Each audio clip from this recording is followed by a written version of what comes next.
தப்பாக புரிஞ்சுக்கிறேன். நான் இப்படி டேடி காட் அப்படி சொன்ன உடனே கடந்த நாட்கள் எனக்கு ஒருத்தர் ஃபோன் பண்ணி வச்சுனா, நீ வந்து சபையில் வந்து தப்பாக சொல்கிற மாதிரி இருக்குது, நீ டேடின்னு சொல்கிற, அது யார்? ஃபாதர் காடை மட்டும் சொல்கிறியா? அண்ணா டேடி காட் அப்படின்னா ஆட்டோமேட்டிக்காக அதில் யார் வந்துடுறா? ஏசு கிறிஸ்து வந்துடுறாரு, அன்பின் ஆவியானவர் வந்துடுறார். திரித்துவ தேவனை தான் தகப்பன் என்று சொல்கிறோம். ஓகேயா? ஸோ இங்கே பிதாவை முக்கியப்படுத்திட்டு இயேசுவையும் பரிசுத்த ஆவியானவரையும் குறைத்து விட்டோம், மறைத்து விட்டோம் என்பது அங்கே கிடையாது. யெகோவா விட்னஸ் போயிட்டீங்களா? இல்லை பழைய ஏற்பாட்டில் இதை சொல்ல தேவனை நம்மை பார்க்கிற கண்ணோட்டத்தை குறித்து பேசி கொண்டிருக்கிறோமே தவிர, தேவன் அப்படின்னாலே அவர் எப்படி இருக்கிறார்? பிதா, குமாரன், பரிசுத்த ஆவியானவர். 3 பேர் வாங்கப்பா, 3 பேர் வாங்க. இப்போ பாருங்களேன், இப்படியா? இவர் பிதான்னு வச்சுக்குவோம், இவர் குமாரன், இவர் பரிசுத்த ஆவியானவர். ஓகேயா?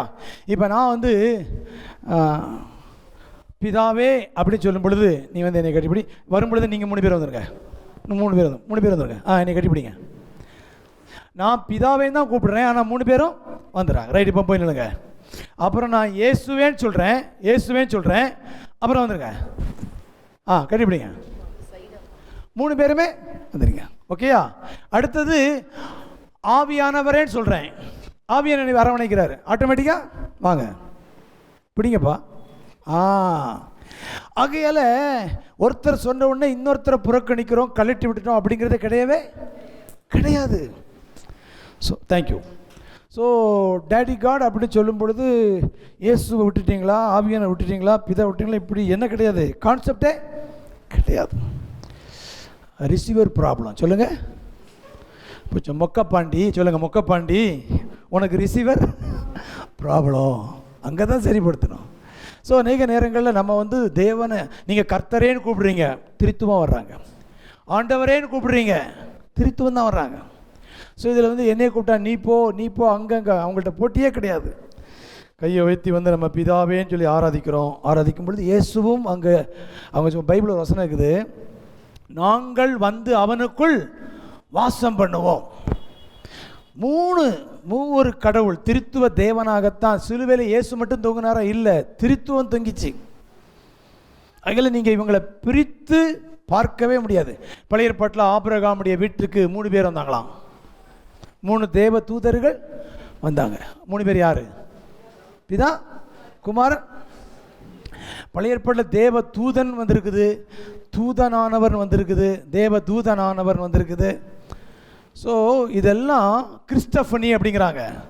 தேவன் அந்த சாயல்ல ஆபிரகாம் வீட்டுக்கு அவங்க வந்திருக்கிறாங்க. மனோவா பலியிடும் பொழுது ஒரே ஒரு தூதன் தான் வந்தான். ஒரே ஒரு தூதன் வந்தனால அங்கே தேவன் பிதா மட்டும்தான் வந்தார் இல்லை, திருத்தவும் அங்கே ஆஜராயிருக்குது. அதில் நம்ம இப்படிலாம் கொஞ்சம் சில காரியத்தை ஒரு தலைப்பை கேட்டுட்டு ஒரு வார்த்தையை கேட்டுட்டு செய்தியில், இப்போ நான் போன வாரம் பேசின முழு செய்தியில் முதல் பகுதி ஃபுல்லாக டேடி காடை பற்றி தான் பேசியிருப்பேன். அடுத்தது இடையில அந்த செய்தி முடியும் பொழுது இயேசு கிறிஸ்துவை ரொம்ப முக்கியப்படுத்தியிருப்பேன். அடுத்தது முடிஞ்ச உடனே ஆவியனுடைய ஊழியத்தை குறித்து பேசிகிட்டு இருந்தேன். ஸோ முதல் பகுதியை மட்டும் கேட்டுட்டு இங்கே வந்து வெறும் ஃபாதர் டேடின்னு சொல்லி அதை தான் சொல்கிறாங்க அப்படின்னு வெளியே போய் பேசிக்கிட்டா அது எங்கள் பிரச்சனை கிடையாது, அது உங்கள் பிரச்சனை. அது உங்கள் அதேமாரி இயேசுன்னு சொல்கிறனால ஒன்லி ஜீசஸ் அப்படி இல்லை. எனக்கு வந்து பெந்தேகோஸ்தினுடைய அடிப்படை உபதேசம் அத்துப்படி. எனக்கு உங்கள்கிட்ட யாரும் கேட்டால் நீங்கள் 16 உபதேசத்தை உங்களுக்கு யாருக்கும் சொல்ல தெரியாது. யூடியூப்பில் கவனிக்கிற ஆளுக்கு சொல்கிறேன், ஒருத்தருக்கு உங்களால் சொல்ல தெரியாது, நான் சொல்லுவேன். அடுத்தது தேவனை வந்து ஒன்லி ஜீசஸ்னால் என்ன ப்ராப்ளம், செவன்த் டே சர்ச்சினுடைய ப்ராப்ளம் என்ன, யெகோவா விட்னஸுடைய ப்ராப்ளம் என்ன, இப்படி பலதரப்பட்ட ஸ்தாபனங்கள் இது இருக்குது. இதெல்லாம் என்னென்ன அவங்க உபதேசிக்கிறாங்க, அதுக்கு என்ன அப்பாலஜிட்டி கொடுக்கணும், என்ன அவங்களுக்கு மறுப்பு கொள்கை கொடுக்கணும், எல்லாமே தெரியும். பெந்தேகோஸ்தினுடைய அடிப்படை தெரியும். ஸோ வந்து இதில் வந்து எந்த குளறுபடியும் கிடையாது. ஆனால் கேட்குறவங்க வந்து தப்பாக கேட்கும் பொழுது அதுக்கு நம்ம பொறுப்பாளி கிடையாது. அதில் அதை நான் பதிவு செய்ய விரும்புகிறேன். திருத்துவ தேவன் நமக்குள்ளே வாசமாயிருக்கிறார். அல்லேலூயா, சூப்பர். சரி, போன வாரம் இதய சுகமாகுதலின் 10 பொன் விதிகளை பற்றி பார்த்தோம். அதை மட்டும் வேகமாக நீங்கள் எல்லோரும் வாசிக்க போகிறீங்க. அதற்கு பிறகு போனவர் இன்னொன்று பேசினேன், அலைகளுக்கு மேலாக எப்படி வாழ்வது, புயல்களை கையாள்வது எப்படி என்பதை நான் பேசியிருக்கிறேன். யூடியூப் மெசேஜ் நீங்கள் அவசியம் போய் கேளுங்க. இதை வாசிக்கலாம். வாசிங்க. இதய சுகமாகுது. ஒன்று என்னது சொல்லுங்க, எல்லாம் சேர்ந்து வாசிங்க. என் இருதயம் மட்டும்தான். அடுத்த பாயிண்ட் எல்லாம் சேர்ந்து வாசிங்க. இந்த 2 பாயிண்ட்டுமே நிறைய பேருக்கு தூக்கி வாரி போட்டுருச்சு. அப்போ இவ்வளவு நாள் என் இருதயத்துக்கு வலிக்கு காரணமே என் வீட்டுக்காரரையும் என் பிள்ளைகளையும் தான் செவிட்டி பேசிட்டுனேன். இப்போ அப்படி இல்லைன்னு சொல்கிறீங்களா பாஸ்டர் அப்படின்னு நிறைய பேருக்கு ரொம்ப அப்படியே கொப்பளிச்சிட்டு வருது. அதுக்கு நான் பதில் சொன்னேன், மூக்கு புடப்பாக இருந்தால் அப்படி தான் கேட்க தோணும். நீங்கள் தான் பொறுப்பு. அடுத்த பாயிண்ட் வாசிங்க. என் உணர்வுகள் தேவையோடு தொடர்பு. ஏதோ ஒரு தேவை தான் இந்த உணர்வுகளுக்கு பின்னால் இருக்குது. அந்த தேவையை நீங்கள் யார்கிட்ட ஷேர் பண்ணணும்னா அடுத்த பாயிண்ட், என் இருதயத்தின் ஒவ்வொரு உணர்வுகளும் பிதாவோடு. இதுதான் டேர்னிங் பாயிண்ட். உங்களுடைய ஃபீலிங்ஸ், எமோஷன் எல்லாமே அப்பாவோடு ஷேர் பண்ணுறதுக்கான ஒரு இன்விடேஷன். அவர்கிட்ட ஷேர் பண்ணும்பொழுது அவர் அதற்கான எல்லாவற்றையும் சுகப்படுத்தி உங்களை சுகப்படுத்துவதற்கு அவர் சரியான வழியை காட்டுவார். அடுத்த பாயிண்ட், தீர்மானிக்கலாம். யாரோ ஒருத்தர் மேலே பழி போட்டுட்டே வாழ்றதை விட்டுட்டு, எனக்கு நடந்தது அபியூஸ், எனக்கு நடந்த நிறைய காயங்கள் நிஜம்தான், அது என் வாழ்க்கை நடந்தது, நான் அதை மறைக்க விரும்பலை, ஆண்டவருடைய உதவியை நாட வர்றேன், அவர் என் கதையை அவர் பொறுப்பெடுக்கும் பொழுது என் கதை சரித்திர பதிவாய் மாறும். அதுக்கு நான் போன வாரம் 2 பேர் கதை சொன்னேன். ஜேம்ஸ் மலோனியுடைய வாழ்க்கையை சொன்னேன். அடுத்தது பைபிளில் உள்ள 5 பெண்களுடைய வாழ்க்கையை சொன்னேன். இவங்க எல்லாரும் இயேசுவினுடைய கொள்ளுப்பாட்டிகளாக வர்றாங்க. இவங்க எல்லாருடைய கதையெல்லாம் கேட்குற மாதிரி இல்லை, ஆனால் அவர்கள் தேவனுடைய தங்கள் கதையை சொந்தமாக்கி கொண்ட பொழுது. அடுத்த வசனம் வாசிங்க. அடுத்த வழியில் இருக்கும் மக்கள் நினைச்சுவாங்க யார் மேலே பழி போடலாம், ஸ்கேப் கோட் தேடுவாங்க. எல்லா வழியின் ஆழத்தில் என்ன இருக்குது? ஒரு பொய். இன்னைக்கு அதை தான் டீல் பண்ண போகிறோம். பொய் இருக்கிறது. அடுத்தது,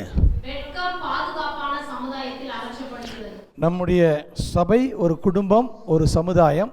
இங்கு ஒருத்தரை ஒருத்தர் தரக்குறைவாக எண்ணாமல் எல்லாருக்கும் ஒரு கதை இருக்குது, எல்லாருடைய வாழ்க்கையில் பிரச்சனை இருக்குது. அதை வெட்கப்படாமல் ஷேர் பண்ணும் பொழுது சொல்கிறவங்களுடைய கதையை கேட்டு அவங்க மேலே கரிசனையோடு அவங்களுக்கு ஜெபத்தில் வழிநடத்தி உதவி செய்வதற்கு நாம் முன்வர வேண்டுமே தவிர ஒருவரை வெட்கப்படுத்துவதற்காக இந்த சபை இல்லை. ஆகையால் எல்லாரையும் சுகப்படுத்துவதற்காக தேவன் வைத்திருக்கிறார். அப்படிப்பட்ட இடத்துல தான் சுகம். அதுக்கு முந்தின பாயிண்ட் போட்டுருங்க. வெட்கம் பாதுகாப்பான சமுதாயத்தில் தான் அகற்றப்படுது. வல்னரபிலிட்டி, வெளிப்படையாக பேசி அதை புரிய வச்சு சுகப்படுத்துகிற ஒரு குடும்பம் நமக்கு வேணும். மறைச்சு மறைச்சு வாழ்கிறது, தன் பாவங்களை மறைக்கிறவன் ஷீல் பிடிச்சி காலை ஆம்பிட்யூட் பண்ணுற அளவுக்கு வந்துடும். கேன்சருக்கு ஜான்சன் பிளாஸ்டர் போடக்கூடாது. என்ன சொன்னேன்? கேன்சருக்கு ஜான்சன் பிளாஸ்டர் போடக்கூடாது. அது ஒரு வார்த்தை போதும். அடுத்த பாயிண்ட் போயிடலாம். வெட்கம் அடுத்த பாயிண்ட் வாங்க. சுகம். ஆமாம், இது டெக்னிக் கிடையாது, குறுக்கொழி கிடையாது. இயேசு கிறிஸ்து தான் சுகம் தரார். அவர் ஒரு சமுதாயமாக திருத்துவ குடும்பமாக இருக்கிறாரு. சபைங்கிற குடும்பத்தின் மூலமாக சுகம் குடும்பம். அதாவது நம்ம காயப்படுவதும் உறவுல தான், சுகப்படுவதும் உறவுல தான். அப்பா பிள்ளைய ஓங்கி அடிச்சிடுவார். இப்போ நேரம் எங்கே ஓடுவான்? அம்மாட்ட விடுவான். அம்மா நினச்சவங்க சரி சரி சரி சரி சரி தூக்கி வச்சு தட்டி கொடுத்துட்டு அந்த ஆள் கிடக்குறான் கிறுக்க நீ விடுறா அப்படி சொன்ன உடனே இவளுக்கு என்ன செஞ்சிடும்? அம்மா நம்ம பக்கத்தில் இருக்கிறது. சில வீட்டில் அம்மா ஜல்லிக்கரண்டி செஞ்சிடுவாங்க. சில ஜல்லிக்கரண்டி பெண்கள்லாம் இருக்கிறீங்க, உங்களுக்கு தான் சொல்கிறேன். ஜல்லிக்கரண்டி வச்சு அடிச்சு நேராக அப்பாட்ட ஓடுவான். அப்பா தூக்கி இப்படி ஒரு சாக்லேட் வாங்கி வாங்கியில் கொடுத்துட்டு அவள் கிடக்கிறா பைத்தியக்காரி கூலாயிரும். ஸோ நான் என்ன சொல்ல வரேன்னா, அப்பாவுடைய அடி எங்கே சுகமாகுது? அம்மாவுடைய மடியில் சுகமாகுது. அம்மாவுடைய அடி அப்பாவுடைய தோளில் சுகம் அது. ஆகிய ஒரு உறவில் காயம் வருது, இன்னொரு உறவு சுகப்படுத்தப்படுது. இதுதான் சபையில் நீங்கள் குடும்பங்களில் பல உறவுகளில் உங்களுக்கு நிறைய டேமேஜ் ஆகிருக்குது. இங்கே வந்திருக்கிறீங்க. இந்த சபைங்கிற குடும்பத்தில் உங்களுக்கு ஒரு அண்ணன், ஒரு அக்கா, ஒரு ஆவிக்குரிய பெற்றோர், இவங்கெல்லாம் இருந்து தான் உங்களுக்கு சுகம். ஏன் தேவன் திருத்துவம் குடும்பமாக இருக்கிறாங்கன்னா, தேவன் வந்து அப்படியே பிதாக்குமா பரிசு இங்கே நடந்து வர மாட்டாங்க. அவங்க பாஸ்டரம்மா பரிசுத்தாவின் இருக்கிறாங்க, இயேசு கிறிஸ்துவா இருக்கிறாங்க, பிதாவா ஒருத்தர் இருக்கிறாரு. ஒவ்வொருத்தரும் இருந்து உங்களை சுகப்படுத்த தான் இங்கே ஆண்டவர் நமக்கு உறவுகளை கொடுத்துக்கிறார். ஆமென் சொல்லுங்க. இந்த உறவில் சுகத்தை பெற்றுக்கொண்டு உங்களை காயப்படுத்துறவங்களே சுகப்படுத்துவதற்கு தேவன் உங்களை பயன்படுத்துவார். அல்லேலூயா. உங்களை காயப்படுத்துறவங்களே விட மாட்டார். நீங்கள் அவங்கள மன்னிக்கும் பொழுது உங்களுக்கு சுகம், அவர்களுக்கும் சுகம் உண்டாகும். சூப்பரா. சரி, அப்புறம் போன வாரம் வந்து புயல்களுக்கு மேலாய் புயல்களை எப்படி ஹவு டு ஹேண்டில் ஸ்ட்ராங் அப்படிங்கிறத குறித்து நான் பேசினேன். அந்த செய்தியெல்லாம் நீங்கள் அவசியம் கேட்கணும். இன்றைக்கு வந்து இந்த ஹார்ட் ஹீலிங் தான் பேசணும். அது ஃபைனல் சப்ஜெக்ட். ஃபைனல் கிடையாது, அது போயிட்டே இருக்கும். நம்ம சபை அந்த பயணத்தில் துவங்கி இருக்கிறோம். நிறைய பேருடைய இருதயத்தில் ஆண்ட சுகத்தை ஆரம்பிச்சுக்கிறாரு. அது நிச்சயமாக முழுமையான ஒரு சுகத்துக்கு கர்த்தர் கொண்டு வருவார். வாசிக்கலாம், இந்த செய்தி தான். நீதிமொழிகள் 4:23 மறுபடியும் வாசி. புறப்படும். இருதய சுகத்தை பற்றி அந்த 10 பொன் விதிகள் பேசிட்டு நான் போன பிறகு வீட்டில் உட்காந்துக்கும் போது ஆண்டவர் என்ன சொன்னார், முதல்ல வந்து இவங்க இருதயத்தை சுகமாக்குறது நிறைய பொய்கள் பிசாசு வந்து அரண் கட்டி வச்சுக்கிறான். அதாவது நீ வந்து சுகத்தின் வேலையை நீ ஆரம்பிக்க முன்னாடி முதல்ல ஏற்கனவே இருக்கிற பொய்களையும் அரண்களையும் அகற்ற வேண்டும். ஒரு ஒரு ஒரு இந்த ஏரிக்கரில் இந்த இடத்த நாங்கள் முதல்ல வந்து பார்க்கும் பொழுது ஒரு குப்பை மேடாக இருந்தது. வந்து நான் பாஸ்டர்லாம் வந்து பார்க்குறேன். நான் சிவில் இன்ஜினியர், எனக்கு வந்து பில்டிங் இந்த பில்லர்லாம் போகிறது இதெல்லாம் எனக்கெல்லாம் அத்துப்படி. ஆனால் நான் பாஸ்டர் கூட வந்திருக்கும்போது அப்படி பார்க்குறேன். பார்த்தா வந்து அப்படி தாறுமாறாக இருக்குது. ஏற்கனவே இது வந்து சாராயம் காய்ச்சிற ஏரியா. மதுரை வாயில் ஏரிக்கரை வந்து அப்போ வந்து ஃபேமஸ். கோயம்பேடுக்கு அடுத்தது இங்கே தான், ராகுலுக்கு தெரியும் இல்லை, சாராயம் காய்ச்சிற ஏரியா. அதனால் ஒன்றும் உள்ளுக்குள்ளே வர்ற மாதிரி இல்லை.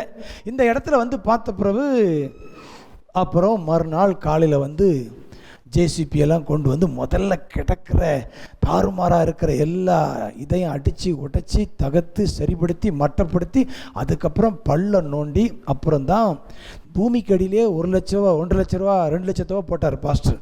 பில்லருக்கு மட்டுமே, ஃபவுண்டேஷனுக்கு மட்டும் 3 லட்சம் ஆச்சு. அப்போ அவருக்கு ரொம்ப ஷாக் ஆயிடுச்சு.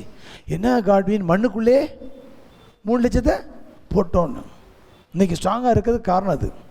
நான் என்ன சொல்லுன்னா, ஒரு அழகான கட்டடம் வர்றதுக்கு முன்னாடி அதுக்கு முன்னாடி இந்த இடத்துல ஏற்கனவே நிறைய கல் மண் குட்டி சுவராக இருந்தது. அதுக்கு மேலே அப்படியே கட்ட முடியலை. அதை எல்லாத்தையும் முதல்ல அகற்று. அதனால் இப்போ நான் சொல்கிற இந்த செய்தி முக்கியமான, இன்றைக்கி வந்திருக்கு நீங்கள் முக்கியமானவர். ஆவி அவங்க கூட பேசும்படி கொண்டு வந்துக்கிறார். உங்களுக்கு எத்தனை வயசோ அத்தனை வயசு அத்தனை வருடங்கள் உங்கள் வாழ்க்கையில் சாத்தான் நிறைய பொய்களினால் அரண் கட்டி வச்சுக்கிறான். அந்த அரணெல்லாம் அடித்து உடைச்சி அதுக்கப்புறம் தேவன் ஒரு தன்னுடைய கற்பாறையின் மேல் தன்னுடைய வீட்டை கட்ட விரும்புகிறார். அப்போது ஏற்கனவே கட்டின அரணை உடைக்காமல் அதுக்கு மேலே அப்படியே நீங்கள் கட்டினீங்கன்னா அது பொய்யின் அரணாக இருக்கும். அதுக்கு அஸ்திபாரமே இல்லாமல் போயிடும். அப்படியே தரையை நோண்டிக்கிட்டு மேலே அப்படியே ஒரு ஜல்லியை போட்டு செவரை கட்டிடலாம். ஆனால் பூமிக்கு அடியிலேயே நாங்கள் வந்து 3 லட்சத்தை போட்டு கம்பியை பெருசாக ஸ்கொயராக வெட்டி காலம் பாக்ஸ் வச்சு பயங்கரமான சொன்னாங்க. அவங்க சொன்னாங்க 5 மாடி கட்டலாங்க. இது மேலே அந்த கான்ட்ராக்டர் அப்போ சொல்லிட்டு போனார், 5 மாடி கட்டலாம், அவ்வளோ ஸ்ட்ராங்காக ஃபவுண்டேஷன் போட்டிருக்கு. அப்போது அதை சரியாக செஞ்சதுனால இன்றைக்கி இது எப்படி ஸ்ட்ராங்காக இருக்குதோ அதே போல் தேவன் நம்முடைய வாழ்க்கையில் மறுசீர் அமைக்கும் பொழுது சில காரியங்களை அவர் சொல்கிறார், இடித்து தகர்த்து நிர்மூலமாக்க வேண்டி இருக்குது. பொய்யின் அரண்களை உடைக்கணும். உங்கள் வயசு எத்தனை? நீங்கள் எல்லோரும் உங்கள் வயசு நீங்கள் யோசிங்க முதல்ல. எனக்கு 57 வயசு. 57 வருஷமாக பிறந்ததுலேருந்து எங்கள் அம்மா, எங்கள் அப்பா, தாத்தா, பாட்டி, மாமா, வந்தவன் போனவன், வாத்தியார், பாஸ்டர் எல்லாரும் பேசின வார்த்தையை வச்சு என் மனதில் நிறைய பொய்களை வச்சு, நீ வேலைக்காவன, நீ எதை செஞ்சாலும் உருப்படாது, உனக்கு புத்தியே இல்லை, நீ பைத்தியம், உன் மூஞ்சப்பாரு, மூஞ்சையும் முகர சொல்லுங்கள், முகர கட்டையப்பாரு, எவ்வளவோ கட்டை பார்த்துருக்குறேன், சரி. ஓ, இந்த கட்டையை வேற பார்க்குறேன். அப்படிலாம் சொன்னதுனால எனக்கே என்னை பிடிக்காமல் போய் என்னை குறித்தே நானே ஒரு தீர்மானத்துக்குள்ளே வந்துட்டேன். I am use for nothing, ஒன்றுக்கும் பிரயோஜனம் இல்லாதவங்கிற ஒன்றை பிசாசு ஒரு பொய்யை ரிஜிஸ்டர் பண்ணி பத்திரம் போட்டு பட்டாளி வச்சுக்கிறான். இந்த பொய்யை நான் பாஸ்டர் ஆன பிறகுன்னு கூட மாற்றலைங்க. இந்த கிரேஸ் கேம்புக்குள்ளே வந்த பிறகு நீதிமான் நீதிமான் முதல்ல ஒருத்தர் என்கிட்ட சொன்னார், எல்லாம் கை வைத்து நான் நீதிமான் சொல்லுங்க அப்படின்னாரு. கை என்னச்சில, கை எதுக்கு மேலே நினைச்சல வரல. நானா நீதிமான் அப்படி சொன்னோன்னு இப்படி பார்த்தேன், பின்னால் யாரும் இருக்கணும். ஓ, ஒன்னே தான் சொல்கிறேன். பாஸ்டர் பாருங்க, பாஸ்டர் ஆன பிறகு கூட நான் என்னை நீதிமான சொல்கிறதுக்கு எனக்கு கை வைத்தேன்னா எந்த அளவுக்கு போய் ரட்சிக்கப்பட்டு ஞானஸ்நானம் எடுத்து அபிஷேகம் பெற்று ஊழியத்துக்கு வந்த என்னையே பிடிச்சு வச்சுக்கிறானா யோசிச்சு பாருங்க. அப்புறம் பைபிளை திறந்து பார்க்குறேன்.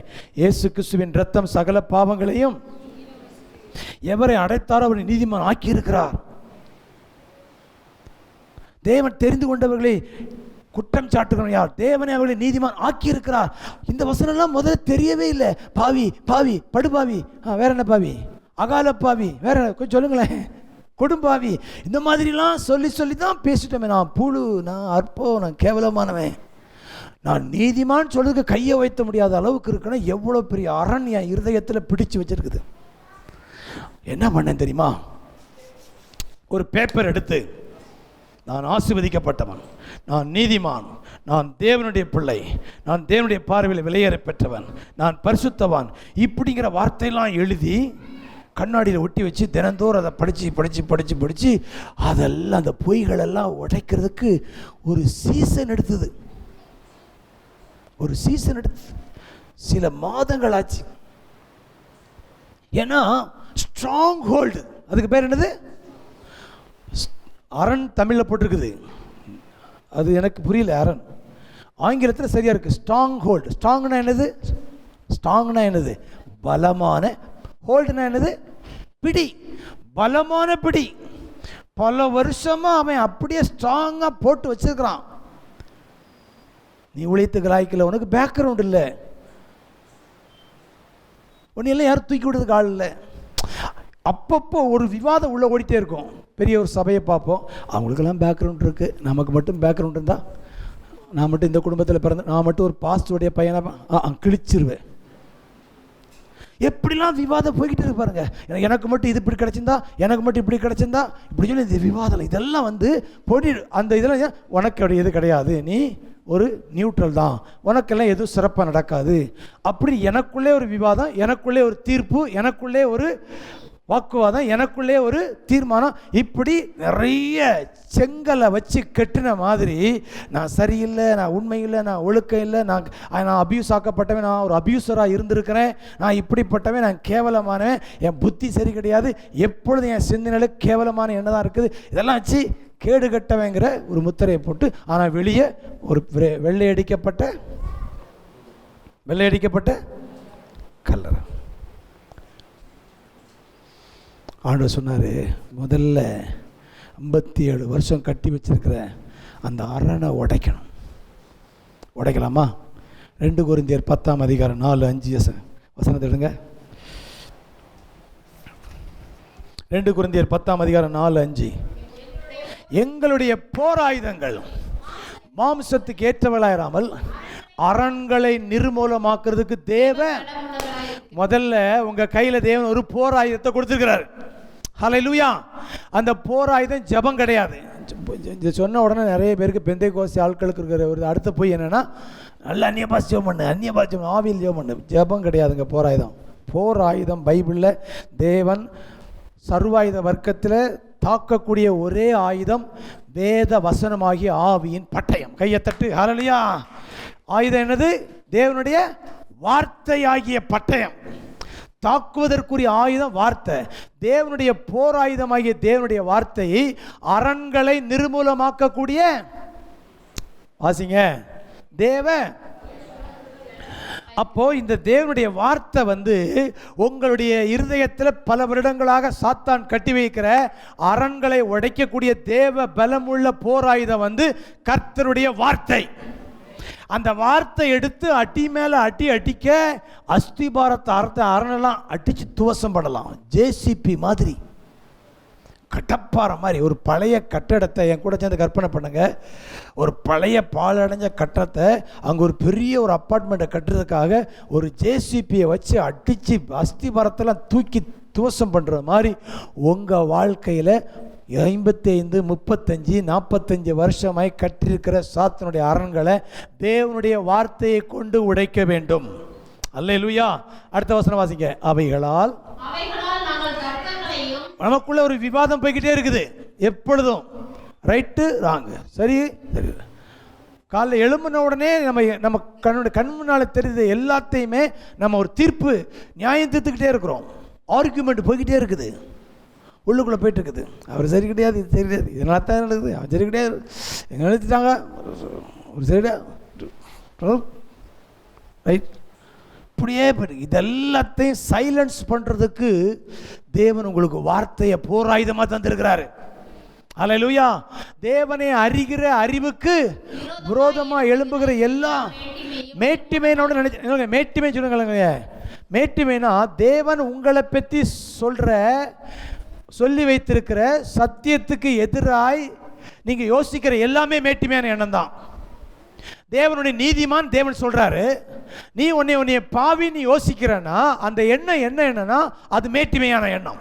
தேவனை அறிகிற அறிவுக்கு விரோதமாக எழும்புகிற எல்லா மேட்டிமையும் நிர்மூலமாக்கி எல்லாமே கிறிஸ்துவுக்குள்ள நான் யாருங்கிறதுக்கு கொண்டு வருவதற்கு இந்த வார்த்தை எடுத்து நீங்க பயன்படுத்தணும். இந்த போராயுதத்தை வச்சு எல்லா பொய்களை உடைக்கணும். பிசாசு உங்களை பற்றி சொல்லியிருக்கிற ஒவ்வொரு பொய்க்கும் தேவன் ஒரு வார்த்தையை பதிலாக வச்சுக்கிறார், ஆயுதமாக வச்சுக்கிறார். நான் சொன்னது போல் நான் பாவி, நான் என் குடும்பத்தில் சாபம் இருக்குது, ஏதோ ஒரு சாபம் இருக்குது அப்படின்னு நீங்கள் நினச்சிருந்தீங்கன்னா பைபிளில் அதற்கு ஒரு அதிரடி வசனம் இருக்குது. சாபங்கிற ஒரு வார்த்தை சொல்லணே, ஏதோ சாபமாக இருக்குமோ. எங்கள் சொல்லக்கூடிய என்ன அப்படின்னா, எங்கள் தாத்தா பாட்டி நல்ல குடும்பம் இல்லை, அந்த குடும்பத்தில் அவங்க செஞ்சதுனால அவங்க விவாகரத்தானனால ரெண்டாவது என்னுடைய தாத்தா எங்கள் அப்பாவுடைய சொந்த அம்மா ரொம்ப அழகாக இருப்பாங்களாம், ஒயிட்டாக இருப்பாங்களாம். அவர் எங்கள் தாத்தா அடித்து கொண்டுட்டார். அடித்து கொண்டுட்டு அப்புறம் ரெண்டாவது ஒரு ஒய்ஃபை கட்டி அவங்களுக்கு 5 பிள்ளைகள் பிறந்திருக்காங்க. அவங்க தான் எங்களுக்கு சித்தியை அத்தைன்னு சொல்லுவோம். வளர்ந்த அப்புறம் தான் எங்கள் அப்பா சொல்கிறாரு, எங்கள் அம்மாவை எங்கள் ஐயா அடித்து கொண்டுட்டாருடா. சாப்பாட்டில் கல் இருந்ததுக்கு, ஒரு கல் இருந்ததுக்கு அந்த கல் எடுத்து வச்சுட்டு ட்ரெஸ்ஸை கழட்டி போட்டு அடிப்பாராம். மிருகத்தனமான மனுஷன். இப்போ நான் என்ன யோசிக்கிறேன்னா, என் வாழ்க்கையில் ஏதாவது பிரச்சனை பொழுது சாபம் போல் இருக்குல்ல, என்ன குடும்பம், இது ஒரு பொய். அதை நான் இயேசு ஏற்றுக்கொள்வதற்கு முன்னாடி வரைக்கும் அது உண்மையாக இருக்கலாம். ஆனால் என்றைக்கு வாசிங்க, என்னை ஒரு மாதிரி பார்க்குறீங்க. கலாத்தியர் 3:13 வாசிங்க. கலாத்தியர் 3:13 என்ன போட்டிருக்குது? மரத்திலே தூக்கப்பட்ட எவனும்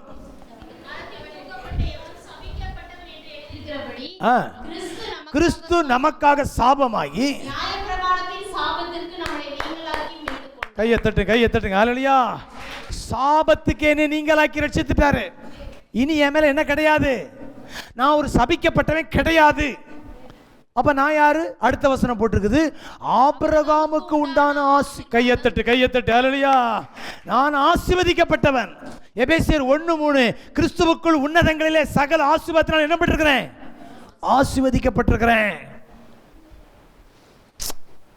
ஸோ இப்படி ஒவ்வொன்று உங்கள் மைண்டில் எழும்பக்கூடிய விவாத எண்ணங்கள் இதுவாக இருக்குமோ, இப்படியா இருக்குமோ அப்படின்னு ஒரு எண்ணம் வந்ததுன்னா அதற்கு ஒரு சமட்டி அடி கொடுக்கிற வார்த்தை பைபிளில் இருக்குது, அணுகுண்டு மாதிரி இருக்குது.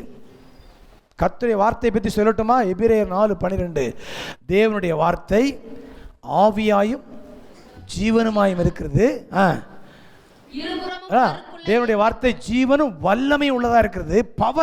பவர் இருபுறமும் கருக்குள்ள போராயுதத்தை பத்தி பேசி இருக்கிற போராயுதம் கருக்கானதையும் ஆத்துமாவையும் ஆவியையும் கணுக்களையும் ஊனையும் பிரிக்கத்தக்க உருவ குத்து இருதயத்தின் என்ன ஷார்ப் வெப்பன் பாருங்க.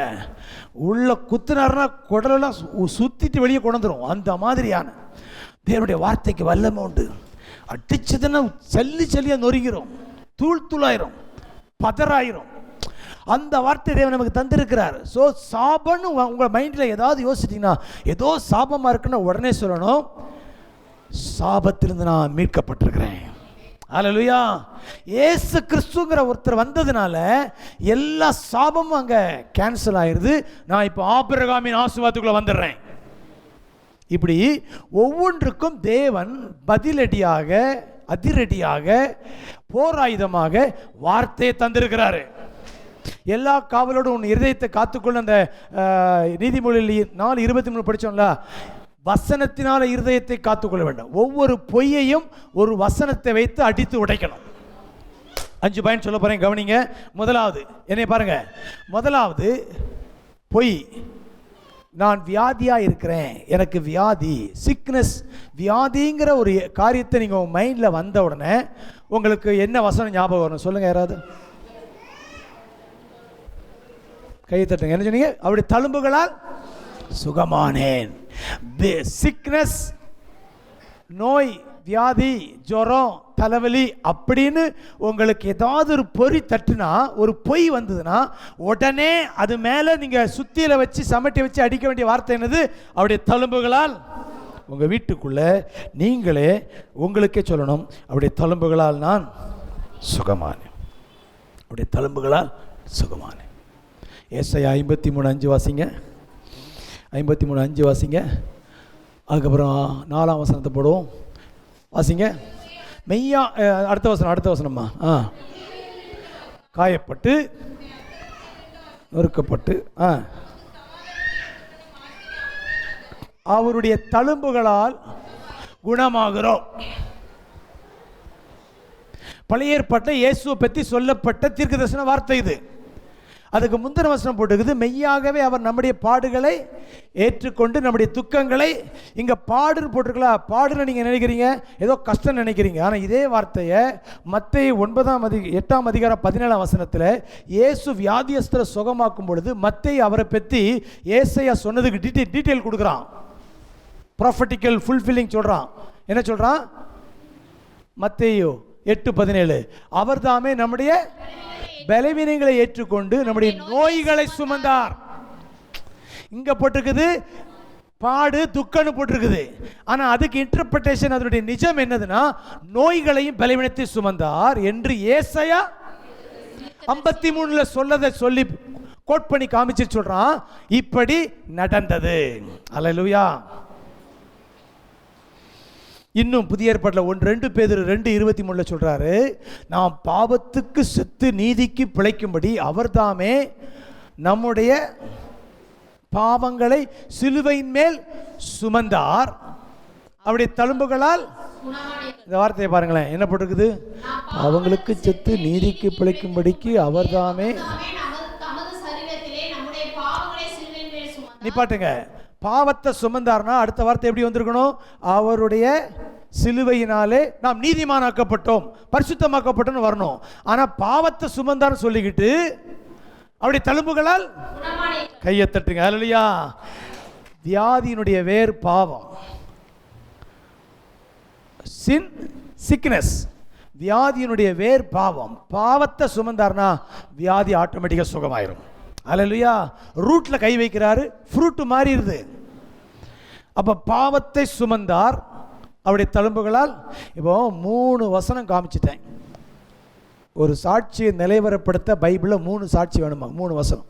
ஒரு உபதேசம் என்ன அப்படின்னா, பைபிளில் 3 இடத்துல ஒரு வார்த்தை வந்தால் அதுதான் உபதேசம். இப்போ நான் சொல்கிறேன், அவருடைய தழும்புகளால் சுகமானினா அதுதான் உபதேசம். அல்லேலூயா. அப்போ உங்களுடைய சரீரத்தில் நீங்கள் எப்பப்போ ஃபீல் பண்ணுறீங்களோ, இல்லை உங்களுக்கு அந்த மாதிரி ஏதோ உடனே உங்களை வாயிலிருந்து வரக்கூடாது. அவருடைய தழும்புகளால். யெகோவா ரஃபா, நானே உன் பரிகாரியாகிய 103:3 சங்கீதம். அக்கிரமங்களை எல்லாம் மன்னித்து. அந்த வசனத்தை கொஞ்சம் பாருங்க. அக்கிரமங்களை எல்லாம் மன்னித்து நிப்பாடுங்க. அக்கிரமங்களெல்லாம் மன்னித்து, அது எத்தனை பேர் ஓகே சொல்றீங்க? அதில் எந்த டவுட்டும் இல்லை இல்லையா? அப்புறம் நோய்களை எல்லாமா பாதியா? 80% எல்லாம்னா எல்லாம் தான். அதில் இது விதிவிலக்கு அப்படி எதுவுமே கிடையாது. இப்படி சொல்லுங்களேன், இந்த சரீரம் தேவனுடைய ஆலயம். இந்த ஆலயத்தில் என்ன இருக்க முடியாது? வியாதி இருக்க கூடாது, முடியாது.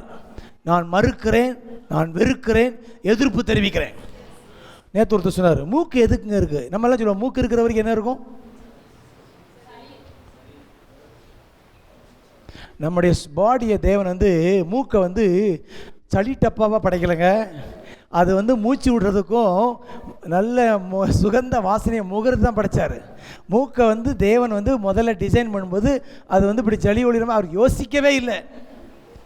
மூக்கு சளி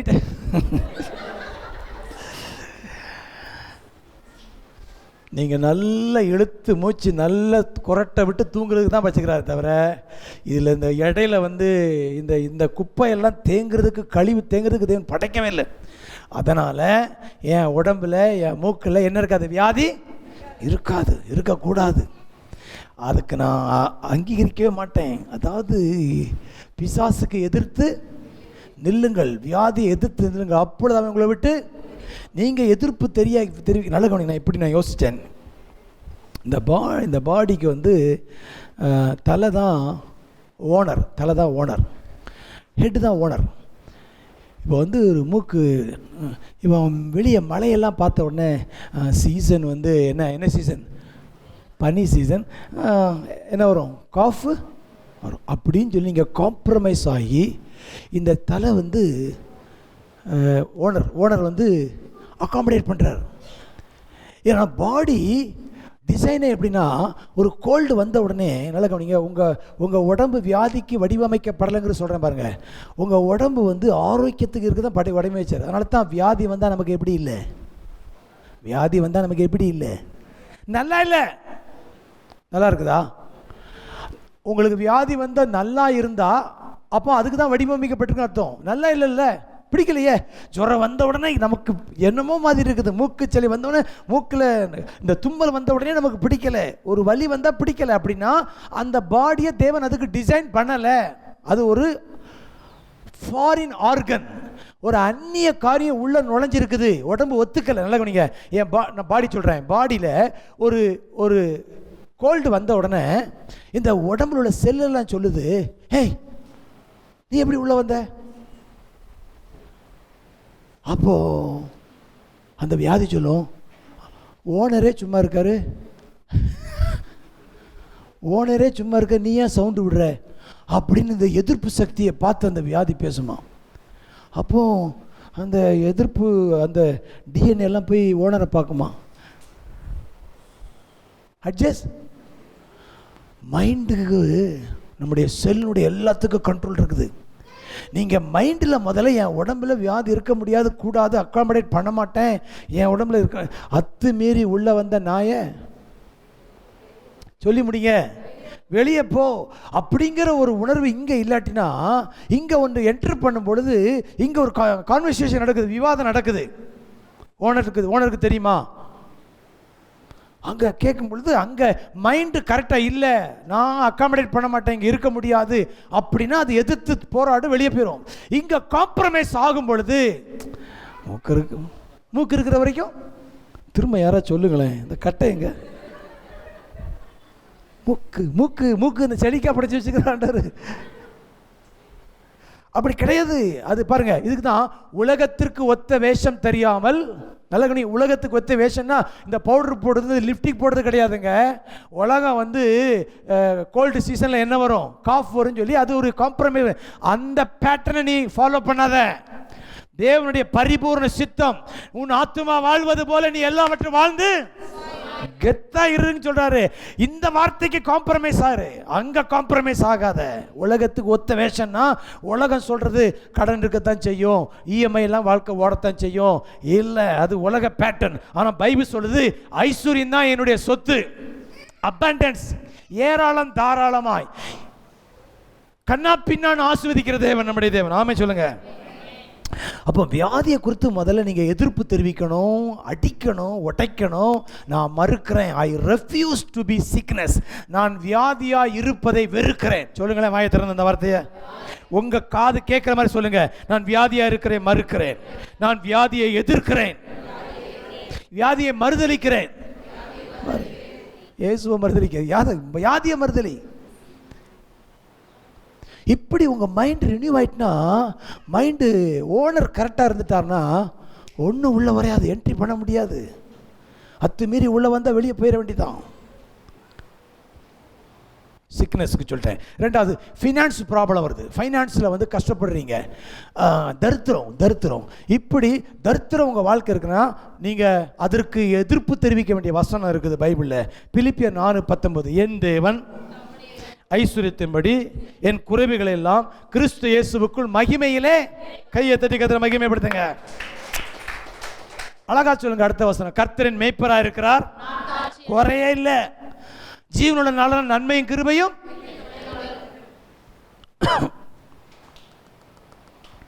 இயேசுக்கு சுவிச்சு வார்த்தை சொல்றேன். நீங்க ஐஸ்வர்யம் இருக்கிறதுக்கு வாசிங்க 2 கொரிந்தியர் 8:9.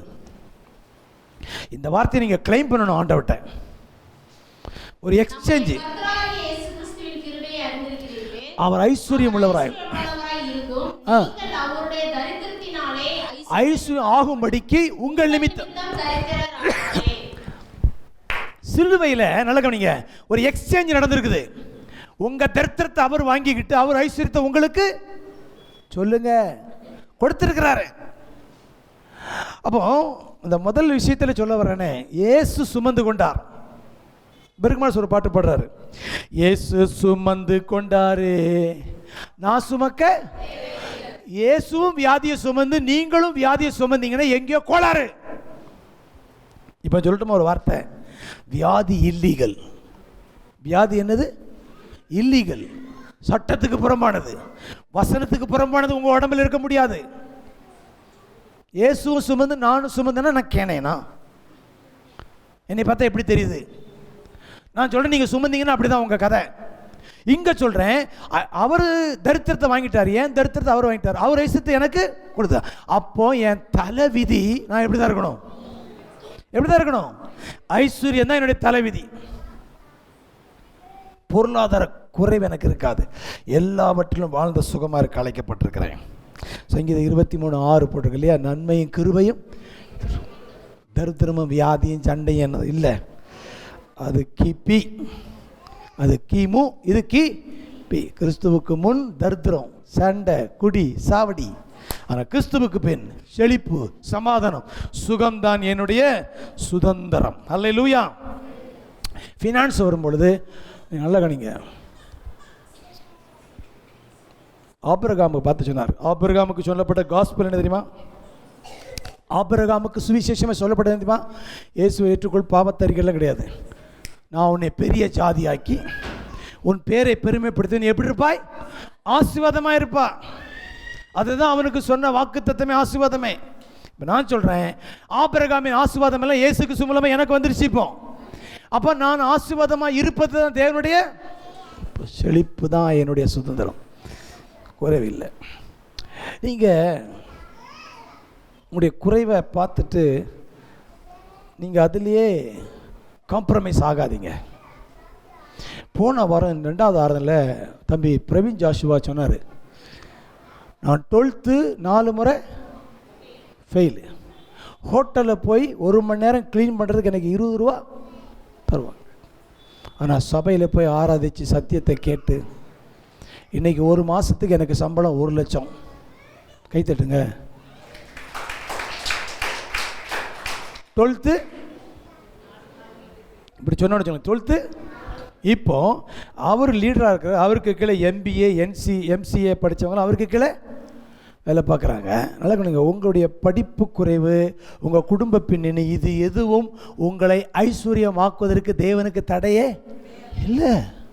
ஆடு மேய்க்கிறனை வச்சு கிலோ கணக்கில் தங்கத்தை கொடுத்து ஆலயம் கட்டுறதுக்கு கொடுக்க வச்சார் நம்முடைய ஆண்டவர். கையை தட்டுங்க.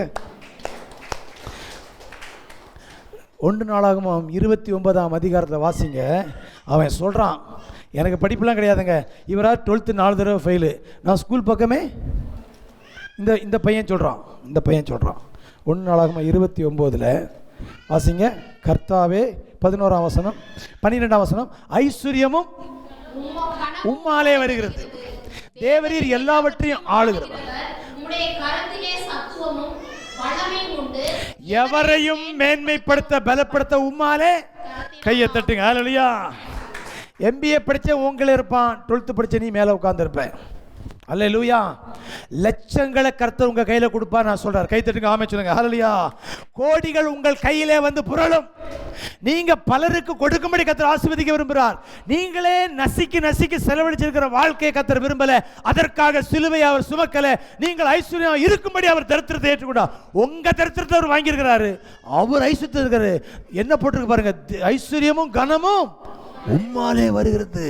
நான் ஒரு ஆடு மேய்ச்சவன் இன்னைக்கு வந்து ஒரு வல்லரசு, அன்னைய சூப்பர் பவர் கண்ட்ரி இஸ்ரேலுடைய ஃபர்ஸ்ட் கிங்கா உட்கார்ந்து இருக்கிறான்னா தேவன் என்னை வச்சுக்கிறாரு. அவன் கிலோ கணக்கில் 1000 கிலோ தங்கத்தை கொடுத்துக்கிறாங்க தேவாலயம் கட்டுறதுக்கு. அவன் பையனுக்கு ஃபினான்ஸ். இங்கே கர்த்தர் மறுபடியும் சொல்கிறார், இங்கே இருக்கிற ஒவ்வொருத்தருடைய கையையும் கர்த்தர் ஆசீர்வதிக்க போகிறார். ஹல்லேலூயா. உங்கள் ஃபைனான்ஸ் ஸ்டேட்டஸ் மாறுதுன்னு சொல்கிறார். கையை வைத்து ஆமென் சொல்லுங்க. ஆண்டவரே, பலரை நான் ஆசீர்வதிக்கும்படி என் கையை ஆசீர்வதிங்க ஆண்டவரே. என் கையில் ஆயிரங்கள் கோடிகள் லட்சங்கள் புரளட்டும் ஆண்டவரே. வாரி கொடுக்கிற கர்த்தாவே, தேவனுடைய ராஜ்யத்துக்கும் மக்களுக்கும் தேவன் கொடுக்க என்னை பலப்படுத்துங்க. ஹல்லேலூயா. தரித்திரமாக இருப்பது தேவனுடைய சித்தமே கிடையாது. செழிப்பு தான் உங்களுடைய தலைவிதி. ஹல்லேலூயா. நீங்கள் செழிப்பாக இருப்பதுக்கு தான் அவர் என்ன ஆகியிருக்கிறாரு. அந்த காலத்தில் நம்முடைய அம்மா அப்பாலாம் வயல் வேலை குளத்து வேலையெல்லாம் பண்ணி பிள்ளைங்களை எங்கே படிக்க வைக்கிறாங்க? டாக்டருக்கு படிக்க வச்சுட்டாங்க.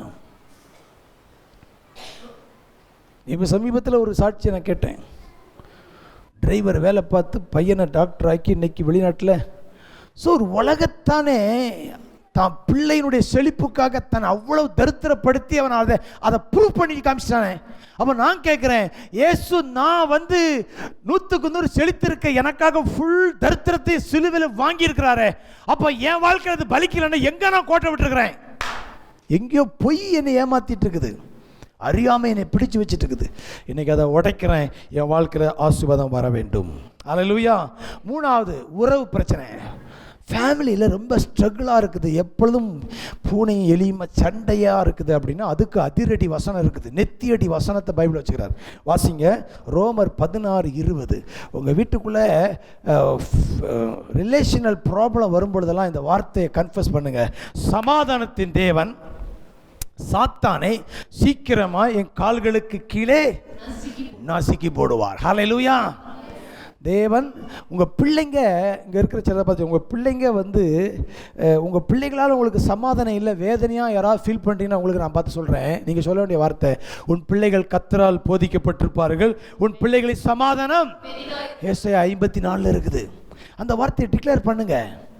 இன்றைக்கி அவங்களால வேதனை இருக்கலாம், ஆனால் கர்த்தர் நீங்கள் பேசுகிற வார்த்தை அது ஒரு ஆவிக்குரிய மண்டலத்தில் போய் அங்கே வேலை செஞ்சு காரியங்களை உங்களுக்காக மாற்றி கொண்டு வரும். ஹல்லேலூயா. இந்த ஃபேமிலி ஸ்ட்ரகிள் எல்லாம் தேவன் சமாதானத்தை அவர் நதியை போல கட்டளை விரும்புகிறார். உங்கள் வீட்டில் எப்பொழுதும் சந்தோஷ சமாதானம் இருக்கும். அதை நீங்கள் விசுவாசிங்க. இதுக்கு நீங்கள் வேறு எங்கேயோ காரணத்தை தேடாதீங்க, எங்கேயோ மூளையை போட்டு கசக்காதீங்க. Just gospel is very simple. டைரெக்டாக சொல்கிறாரு, சமாதானத்தின் தேவன் சண்டைக்கு காரணமாக இருக்கிற சாத்தானை நினச்சிட்ட கால்களுக்கு கீழே நசுக்கிட்டார். அவருக்கு பேர் சமாதான பிரபு. நமக்கு சமாதானம் உண்டு பண்ணு ஆக்கினே அவர் மேல் வந்திருக்குது. நாம சமாதானமாக இருக்கிறதுக்காக அவர் எல்லா ஆக்கினையும் அவர் வாங்கிட்டார். அவர் வாங்கிட்டார்னா நான் எப்படி தான் இருக்கணும்? சமாதானமாக இருக்கணும். அடுத்தது 4வது சேலஞ்சஸ். வாழ்க்கையில் சவால்கள் வரும் பொழுது அதை எப்படி கையாள்வது, எதிர்பாராத தாக்குதல்கள் போராட்டம் வரும் பொழுது அதை எப்படி ஹேண்டில் பண்ணுறது, அதற்கான வசனம் பிலிப்பியர் 4:13. என்னை பலப்படுத்துகிற கிறிஸ்துவினாலே எல்லாவற்றையும் செய்ய. சில நேரங்களில் நிறைய கமிட்மெண்ட்ஸ் ஒரே நேரத்தில் வந்து நிற்கும், தேவைகள் இருக்கும். அப்போ ஒரு மாதிரி எதிர்மறையாக யோசிக்காதீங்க. இன்னொன்று சொல்கிறேங்களுங்க, துதிகளின் மத்தியில் தேவன் வாசம் பண்ணுகிறார், முறுமுறுப்பின் மத்தியில் முடிங்க சாத்தான் வாசம் பண்ணுவான். தேவன் துதியின் மத்தியில் வாசம் பண்ணுவது உண்மையானால் முறுமுறுக்கிற மத்தியில் யார் வாசம் பண்ணுகிறார்? குறை கூறு மத்தியில் இருப்போம். அப்போது 4 தேவை வரும்பொழுது நமக்கு என்ன வருதுன்னா ஆட்டோமேட்டிக்காகவே ட்ரிகர் ஆகி நெகட்டிவாக பேசுக்கான ஒரு டெம்டேஷன் வருது. நான் சொல்கிறேன், அப்போ சொல்லணும், என்னை பலப்படுத்துகிற கிறிஸ்துவினாலே எல்லாவற்றையும் செய்ய உம்மாலே ஒரு சேனைக்குள் உம்மாலே மதிலை என் தேவனாலே பராக்கிரமம் செய்வோம். சொல்லு, மாறும், கிளைமேட் மாறும். நான் ரொம்ப யூஸ் பண்ணுற வார்த்தை இந்த வார்த்தை தான். என் முன்னால் தேவை நிற்கும். சில காரியம் அப்படியே பாத்ரூம் குளிக்க போகும்போது இதெல்லாம் அப்படியே நிற்கும். அங்கே சொல்லுவேன், என்னை பலப்படுத்துகிற கிறிஸ்துவினாலே எல்லாவற்றையும் செய்வேன். அதையும் அந்த அந்த அந்த கமிட்மெண்ட்டையும் நான் மீட் பண்ணுவேன், இதையும் நான் ஃபுல்ஃபில் பண்ணுவேன். இந்த மாதம் ஆரம்பிக்கும் பொழுது இந்த ஃபஸ்ட் வீக்கு சாப்பாடு போட்டு 20,000 இதாகி டைட்டாக போச்சு. பாப்பாவுக்கு ஃபீஸ் 20,000, அடுத்த வண்டி சர்வீஸு, இபி பில்லு எல்லாம் அப்படியே ரொம்ப டைட்டாக போய்ட்டுது. இந்த வாரம் மண்டே என்கிட்ட சில 100 மட்டும்தான் இருக்குது. எல்லாத்தையும் சரி. அதுக்கு இப்போ ஏசி சர்வீஸ் பண்ண ஆள் வந்துட்டாங்க 2,000, தண்ணி வாட்டர் சர்வீஸ் அது 2,500. அப்போ இந்த வார்த்தை, என்னை பலப்படுத்த கிறிஸ்துவினாலே எல்லாவற்றையும் செய்ய பலன் உண்டு. யார் வீட்டுக்கெல்லாம் விசிட்டிங்கெல்லாம் அந்த சோழிலாம் கிடையாது. தேவனை விட என் மேலே யாருக்கு ரொம்ப அக்கறை கிடையாது. தேவனை விட எனக்கு தேவன் என் மேலே அக்கறையாக இருக்கிறார். அப்போ திரும்ப ஃபோன் பண்ண ஐசக் ஜோ ஃபோன் பண்ணுறாரு, பாஸ்டர் வாங்க டீ குடிக்க போகலாம் வாங்க. நமக்கு ஜாலி தானே டீ குடிக்கணும். வண்டியை எடுக்கணும். போய் காரில் உட்காந்தோடனே பர்ஸை திறந்து 5,000 எடுத்து கொடுத்துட்டு, காண்டவர் நேற்று நைட்லேருந்து உங்களுக்கு கொடுக்க சொல்லியிருக்கிறாரு, கொடுத்துட்டார். கைத்தட்டுங்க. உடனே எனக்கு எல்லாம் கமிட்மெண்ட்ஸும் எல்லாம் இந்த வாரத்தில் முதல் வாரத்தில் டைட்டாக இருந்தது. நேற்று நைட்டு முடிக்கிறேன், என் கையில் உங்களுக்கு பொறாமையாக இருக்கும், இங்கே பார்க்காதீங்க, ஏன் கையில் தராரு. நீங்கள் நினைக்கலாம் நீங்கள் பாஸ்டர். நான் சொல்கிறேங்களுங்க, உங்களுக்காக ஒருத்தனை தூங்க விடாமல் கர்த்தர் செய்ய வைப்பார். கையை தட்டு ஹல்லேலூயா. அவனை சந்திப்பாருங்க. உங்களுடைய பல்ஸ் எல்லாம் அவருக்கு தெரியும். என்ன ஃபீலிங்கில் போயிட்டு இருக்கிறீங்க, என்ன சேலஞ்சு நீங்கள் ஃபேஸ் பண்ணிட்டு இருக்கிறீங்க. அவர் எங்கேயோ தூரத்தில் தாடி வச்சுட்டு தடவிட்டு இருக்கிற கடவுள் கிடையாது. உங்களுடைய அன்றாட லைஃப்பில் ரொம்ப இன்வால்வாக இருக்கிறாரு. நீங்கள் உங்களுடைய பிரச்சனைகளை டென்ஷனில் இருக்கிறது போல அவர் அதிக விட உங்களுடைய அதுக்கு ஹெல்ப் பண்ணுறதுக்கு அவர் அங்கே ரெடியாக இருக்கிறாரு. ஆமே சொல்லுங்க. ஆமாம், நீங்கள் நம்ப மாட்டீங்க. போன வருஷம் ரஃபேல் அவரை போய் இன்வைட் பண்ணுறேன், போய் கூட்டு வர போகிறேன். அவர் எனக்கு அப்பாயின்மெண்ட் சொல்லிட்டாங்க, நீங்கள் அவரை கூப்பிட்டுட்டு ஹோட்டலில் ஒரு நைட் சாப்பாடு கொடுத்துட்டு வீட்டில் தங்க வச்சு காலையில் யூஸ் பண்ணி ஒரு ஆஃபரிங் கொடுத்து அனுப்பணும். சனிக்கிழமை கூப்பிட போகிறேன். என் கையில் வெறும் 300 ரூபா இருக்குது, பெட்ரோல் இருக்கு, அவ்வளோதான். போனால் அவர் கூட ஒரு 4-5 பேர் சேர்ந்து காரில் ஏறுறாங்க. அப்போ ஏன் கூட 4 பேர் 8 பேர் காரில் போகிறோம். பாக்கெட் எவ்வளோ தான் இருக்குது. ஜிபே இப்போ எல்லாமே 100-200 தான் இருக்குது. என்னை பலப்படுத்துகிற கிறிஸ்துவினாலே காரை ஓட்டுறேன். நைட்டு 11:30 ஹோட்டல் என்ட்ரு பண்ணுறேன். ஒரு ஜிபே டோன் வருது. வந்தால் சம்மந்தமே இது வரைக்கும் ஒரு தடவை கூட கொடுக்காத ஒருத்தர் 5,500 அனுப்புகிறார். 5,500. அப்புறம் நமக்கு திமிரு தானே, ஹோட்டலுக்குள்ளே நெஞ்சை நிமித்துட்டு போய் என்னன்னாலும் சாப்பிடுங்க. நான் சொல்கிறேங்களுங்க, நைட்டில் நான் 9 மணிக்கு மேலே நான் ஃபோனே எடுக்க மாட்டேன். ஆனால் 11:30க்கு எனக்கு ஒரு தேவை இருக்குன்னு சொல்லி 11:30க்கு ஒருத்தரை தூங்க விடாமல் கொடுக்காத ஒரு ஆளை ஆண்டவர் கொடுக்க வைக்கிறார். தேவன் உங்கள் மேல் கரிசனையாக இருக்கிறார். அவர் உங்களை விசாரிக்கிறவர் ஆனபடியால் வைத்து விடுங்க. சேலஞ்ச். அடுத்தது ஆசீர்வாதம், சாபம். இதை குறித்து நீங்கள் மன போராட்டத்தில் இருக்கீங்கன்னா நீங்கள் வாசிக்க வேண்டிய வசனம் கலாத்தியர் 3:13-14 வாசிட்டே ஏற்கனவே. மரத்திலே தூக்கப்பட்ட எவனும் சபிக்கப்பட்டதை எழுதிக்கிறபடி கிறிஸ்து நமக்காக சாபமாகி நியாயப்பிரமாணத்தை சாபத்துக்கு நம்மை. அடுத்த வார்த்தை, ஆபிரகாமுக்கு உண்டான ஆசீர்வாதம் யார் வழியாக வருது?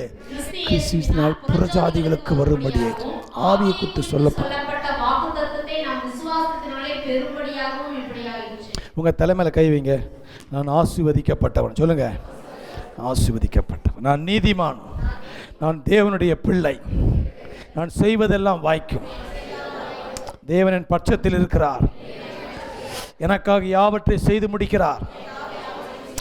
ஆமென். முதல்ல நீங்கள் உங்களை ஆசீர்வதிக்கப்பட்டனா பாருங்க. தேவன் உங்களை அப்படி தான் பார்க்குறாரு, அப்படி தான் சொல்கிறாரு, அப்படி தான் உங்களை வைத்திருக்கிறாரு. ஏன் இப்படி ஆப்ரேட் ஆகுதுன்னா, உங்கள் மைண்டு நெகட்டிவாக திங்கும்போது உங்களை எல்லாமே நெகட்டிவாக தான் ஆப்ரேட் ஆகும். உங்கள் ஓனர், உங்களுடைய ஹெட் ஆஃப் த டிபார்ட்மெண்ட் இங்கே வந்து ராங்காக ரிஜிஸ்டர் ஆயிடுச்சுன்னா எல்லாமே ரிஃப்ளெக்ட் அப்படி தான் ஆகும். ஆகையால இங்கே முதல்ல பாசிட்டிவாக பெர்ஃபெக்டாக பிப்ளிக்கலாக ரிஜிஸ்டர் பண்ணுங்க. இதுதான் நான் வாசிங்க எபேசியர் 1:3. அப்போ மாதிரி உங்களுக்கு தெளிவாக தெரியுதா பார்ப்போம். உங்களை பற்றி ரொம்ப தெளிவாக அடித்து சொல்கிறாரு. வாசிங்க. என்ன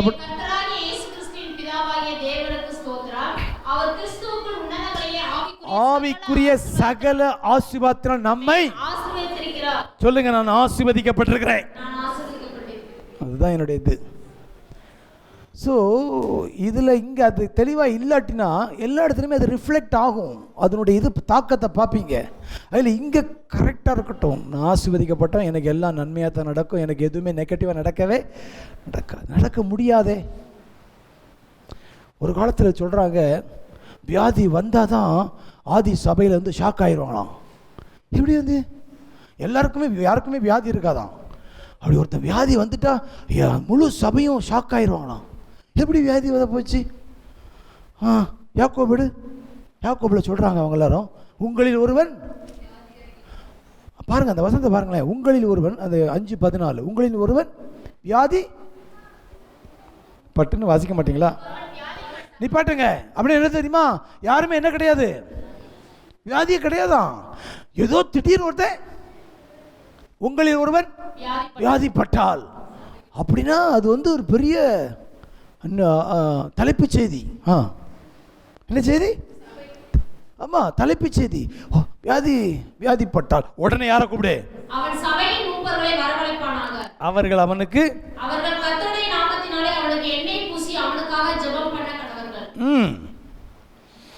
அப்பொழுது விசுவாசம் உள்ள ஜெபம் பிணியாளியே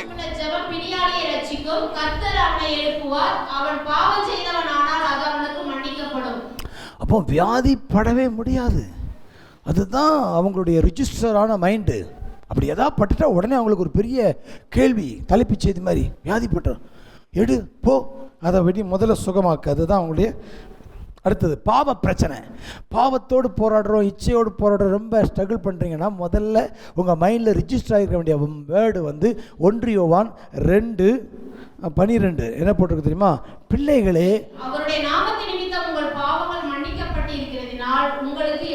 முதல்ல உங்களை பார்த்து நான் சொல்கிறேன், உங்கள் பாவங்கள் மன்னிக்கப்பட்டிருக்கிறது. இப்போ சொல்கிறேன், எங்களுக்கு என்னை பற்றி சொல்கிறேன், ரட்சிக்கப்பட்டு 10 வருஷம் ஆன பிறகு எனக்குள்ள ஒரு கேள்வி, என் பாவம் மன்னிக்கப்பட்டிருக்குதா? ஆனால் உண்மையாக ரட்சிக்க நான் வந்து ஒரு 45 தடவை ரட்சிக்கப்பட்டிருப்பேன். மறுக்கா என்னது மறுக்கா உட்காந்து அப்பப்போ பாவத்தை அறிக்கிடுவேன். அதனால தான் நமக்கு முன்னேற்றம் இல்லையோ, மறுபடி அறிக்கையிடு. ஆனால் பைபிள் போட்டிருக்குது, பிள்ளைகளே நாமத்து நிமித்தம் உங்கள் பாவம். நான் உங்களை பார்த்து நேருக்கு நேர் சொல்கிறேன், உங்கள் பாவங்கள் மன்னிக்கப்பட்டிருக்கிறது.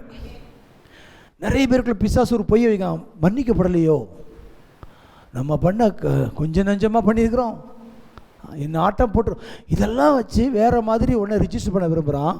அவ்வளோ சீக்கிரம் அதெல்லாம் இன்ஸ்டால்மெண்ட்டு தான் மன்னிக்க முடியும். என்ன சொல்கிறான்?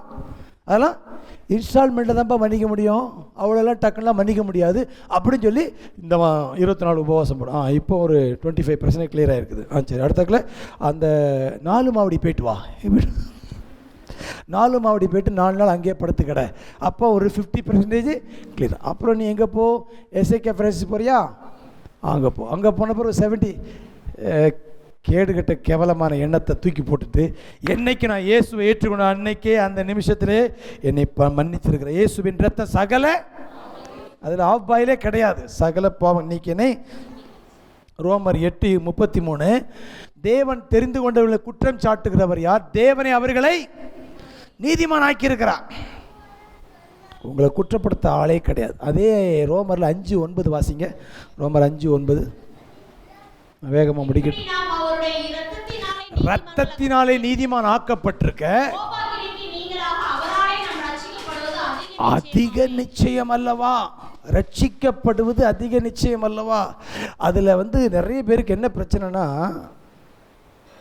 ஒரு இது இல்லை, நிச்சயமே இல்லை, நிச்சயமற்ற ஒரு மனப்பான்மை இருக்கிறாங்க. மன்னிக்கப்பட்டிருக்கிறா, மன்னிக்கப்படலையா, கழுவப்பட்டிருக்கனா, கழுவலையா, இதெல்லாம் இப்படியே இருக்கிறோம். ஸோ இது ஒரு ஆசிலேஷன். இந்த ஒரு இருமனம் உள்ளவர்கள் ரொம்ப தடுமாறுகிற. ஒரு தடவை நீங்கள் இயேசுவிடத்தில் என்னைக்கு வந்தீங்களோ அன்னைக்கு ஒன்ஸ் ஃபார் ஆல் உங்கள் பாவங்கள் மன்னிக்கப்பட்டு இருக்கிறது. ஹல்லேலூயா. ஏதோ ஒரு பாவத்தினால தான் இன்றைக்கி அப்படின்னு சொல்லி பிசாசு எதையோ ஒன்று கனெக்ட் பண்ணுறதுக்கு நீங்கள் சான்ஸ் கொடுக்காதீங்க. நான் மன்னிக்கப்பட்டிருக்கிறேன். ஹல்லேலூயா. கடைசி பாயிண்ட், ரொம்ப முக்கியமான பாயிண்ட்.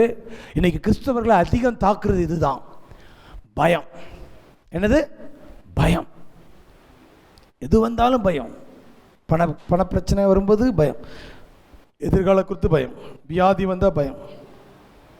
கர்த்தர் சொல்கிறாரு, வாசிங்க ரோமர் 8:15, தேவன் நாம் பயப்படுவதற்கு அடிமைத்தனத்தின் ஆவி,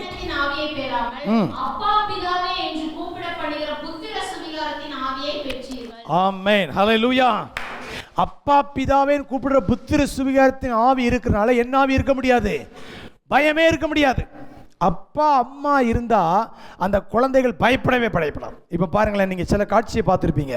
சில அப்பா இந்த மதில் சுவர் மேலே பிள்ளையை தூக்கி வச்சுட்டு இங்கே வச்சு நிற்பாங்க, குதியுமாங்க, அது என்ன செஞ்சிடும்?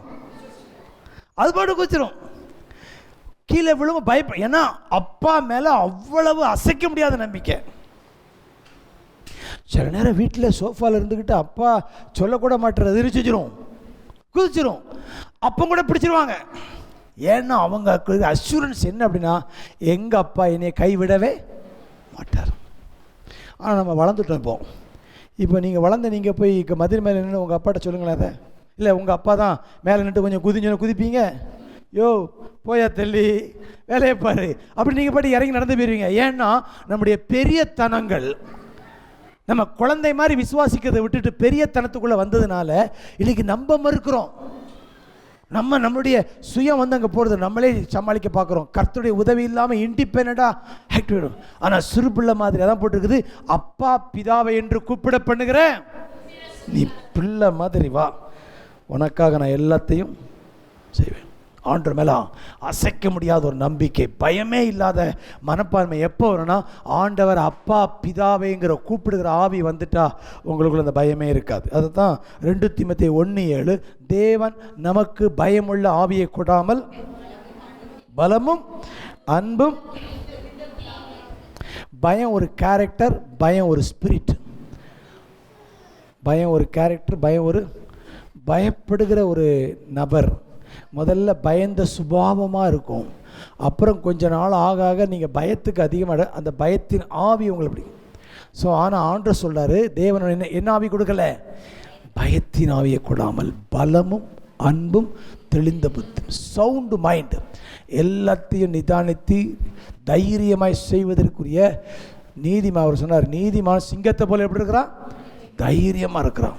ஸோ பயம் இல்லாத, ஏன்னா என் எதிர்காலத்தை தேவன் கையில் வைத்திருக்கிறார். அல்லேலூயா. என்னுடைய எல்லாவற்றையும் அப்பா பார்த்துக்குவார். இன்னொரு வசனம் வாசிக்கிறீங்களா?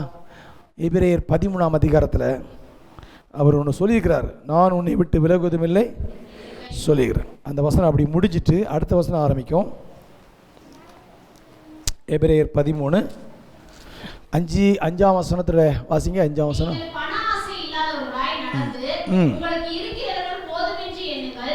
நான் உன்னை,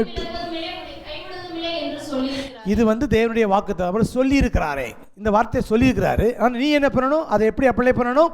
அதனாலே நான் தைரியம் கொண்டு, கர்த்தர் எனக்கு சகாயர், நான் பயப்படேன், மனுஷன் எனக்கு எந்த சிவான் என்று சொல்லலாமே. அவர் சொல்லி இருக்கிறார், நீ சொல்லலாமே. கர்த்தரின் பட்சத்தில் இருக்கிறார், நான் நிச்சயப்பட்டேன், மனுஷன் எனக்கு என்ன செய்வான். இன்னொரு வசனம் போட்டுக்குது, கர்த்தரின் பட்சத்தில் இருக்கிறார், எனக்கு விரோதமாக இருப்பவன் யார்? அல்லேலூயா. பைபிளில் ஒரு வருஷத்துக்கு எத்தனை நாள் இருக்குது? ஒரு வருஷத்துக்கு 365 ஆனால் பைபிளில் 366 இடத்துல பயப்படாதே, பயப்படாதே, நான் உனக்கு துணையாக இருக்கேங்கிறார். அல்லேலூயா. இன்னொரு வார்த்தை சொல்றாரு, நீ தண்ணீர்களை கடக்கும் பொழுது, நீ ஆறுகளை கடக்கும் பொழுது, நீ அக்கினியில் நடக்கும் பொழுது நான் உன் கூடயே இருப்பேன். கையை தட்டி அல்லேலூயா. தேவன் நம்ம கூட இருந்தா எதை குறித்து நான் பயப்பட தேவையே இல்லை. ஃபியர் எப்பெல்லாம் உங்கள் வாழ்க்கையில் அட்டாக் பண்ணுதோ அப்போல்லாம் சொல்லுங்கள், கர்த்தர் எனக்கு சகாயர். நான் என்ன செய்ய மாட்டேன், எனக்கு ஹெல்ப் பண்ணுறதுக்கு அவர் இல்லைங்க. இவங்க மனிதனுடைய ஹெல்ப் எல்லாம் ஒரு லிமிட் இருக்கும். ஆனால் தேவனுடைய ஹெல்ப்புக்கு என்ன கிடையாது, லிமிட்டே கிடையாது. அன்லிமிட்டட் காட் நமக்கு சோர்ஸாக இருக்கிறார். அவர் எனக்கு இது, நான் பயப்பட மாட்டேன். மனுஷன் எனக்கு ஹல்லேலூயா.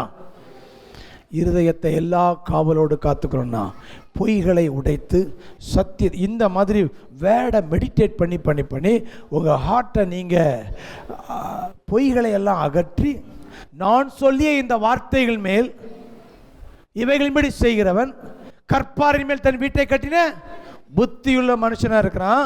பெரும் காற்று மழை வந்து மோதினால அந்த வீடு விடியவே. அப்போ தேவனுடைய வார்த்தையில் உங்கள் இருதயத்தை நீங்கள் கட்டும் பொழுது என்ன புயலும் உங்களை தாக்க முடியாது. வார்த்தை அதிகமாக எழுதி வச்சு கன்ஃபஸ் பண்ணுங்கள், அது மெடிடேட் பண்ணுங்கள், அது ரிஜிஸ்டர் பண்ணட்டும். அது உங்கள் வாழ்க்கையில் எல்லாத்துக்கும் நீங்கள் அந்த வார்த்தையை வாயில் எடுத்து உங்கள் வாயிலிருந்து, நான் இப்போ சொன்ன பாருங்கள், வியாதி வந்தால் வாயில் என்ன சொல்லணும், அப்படி தழும்புகளால் சுகமானே. ஃபினான்ஸ் ப்ராப்ளம் வந்தால் ஆபிரகாமின் ஆசீர்வாதம், கர்த்தரின் மேய்ப்பராக இருக்கிறா, எனக்கு என்ன கிடையாது, குறையே கிடையாது. என் தேவன் தம்முடைய ஐஸ்வர்யத்தின்படி குறைவுகள் எல்லாம் கிறிஸ்து இயேசுவுக்குள்.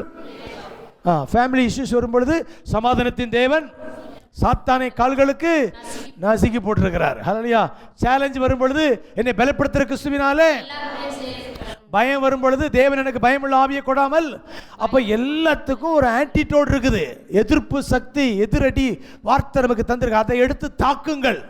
போராயத்தை கொடுத்துக்கிறாரு, அரண்களை உடைத்து தள்ளுங்கள். வார்த்தையினால் உங்கள் வாழ்க்கையை கட்டுங்க. உங்களை அசைக்க யாராலும் முடியாது. அல்லேலூயா. நீங்கள் ஜெயித்து கொண்டே இருப்பீர்கள். எல்லா கண்களையும் மூடி ஹல்லேலூயா. என் வாழ்க்கையில் இருக்கிற எல்லா அடிமைத்தனத்தையும் கர்த்தர் மாற்றி போடுகிறார். சில பயத்தின் ஆவியிலிருந்து கர்த்தர் வெளியே கொண்டு வருகிறார். இந்த நாளில் உங்களுக்குள்ள தேவன் சில காரியங்களை இம்பார்ட் பண்ண விரும்புகிறார். ஹல்லேலூயா. உங்களுடைய வாழ்க்கையில் இன்றைக்கி ஒரு ஃபைனான்ஸ் பிரேக் த்ரூ உண்டாகுது. ஃபினான்ஸில் ஸ்ட்ரகிள் பண்ணுற ஆட்களுக்கு இன்றைக்கு ஆண்டு ஒரு பெரிய ஒரு பிரேக் த்ரூவை கொடுக்க விரும்புகிறார். ஹல்லேலூயா. ஆமென், ஆமென், ஆமென். ஆண்டவரே, பொருளாதாரத்தில் கர்த்தர் உங்களை எல்லாவற்றிலும் ஹல்லேலூயா நிறைவாக்க விரும்புகிறார். ஹல்லேலூயா. கைகளை உயர்த்தி, ஆண்டவரே, வார்த்தையினால என் வாழ்க்கையை கட்டி எழுப்ப விரும்புகிறானவரே.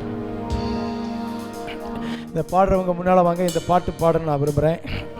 அந்த பி மைனரில் பாட்டு.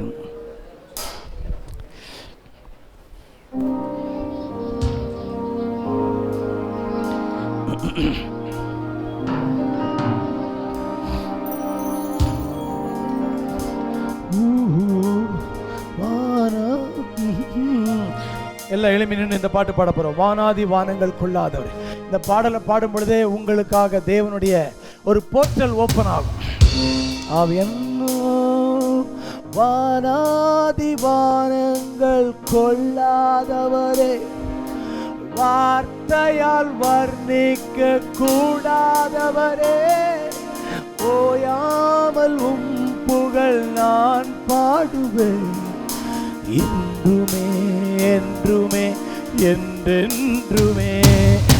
வானாதி வானங்கள் கொள்ளாதவரே, வார்த்தையால் வர்ணிக்க கூடாதவரே, ஓயாமலும் புகழ் நான் பாடுவேன்.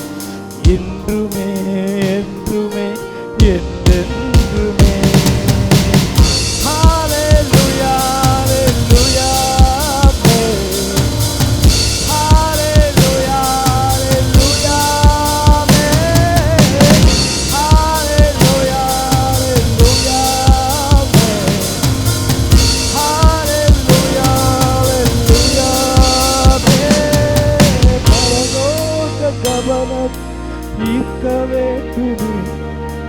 அப்பாவும் கண்களில் கிருபை வேண்டுமே. எப்போதும் என் அருகே நீர் வேண்டுமே. நீர் வேண்டும், நீர் வேண்டும்.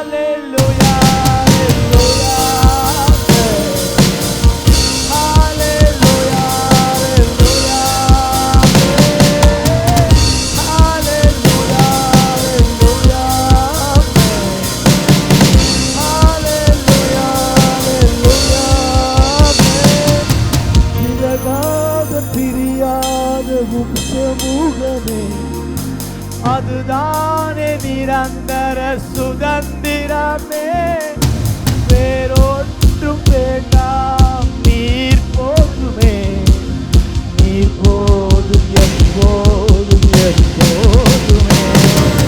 விலகாத பிரியாத உம் சமூகம், அதுதானே நிரந்தர சுதந்திரமே, வேறொன்றும் வேண்டாம், நீர் போதுமே, நீர் போதும், நீர் போதும், நீர் போதுமே. ஹல்லேலூயா,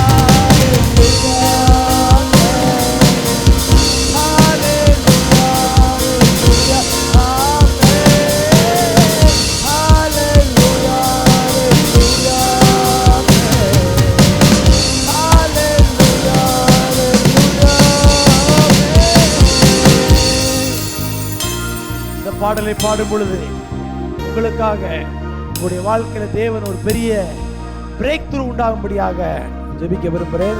ராகுல் வாங்க, பால் சுரேஷ் வாங்க, சகோதரிகள் சோத்திரம் அலியா இந்த பாடலை பாடிக்கிட்டே இருப்போம். பால் சுரேஷ் வாங்க.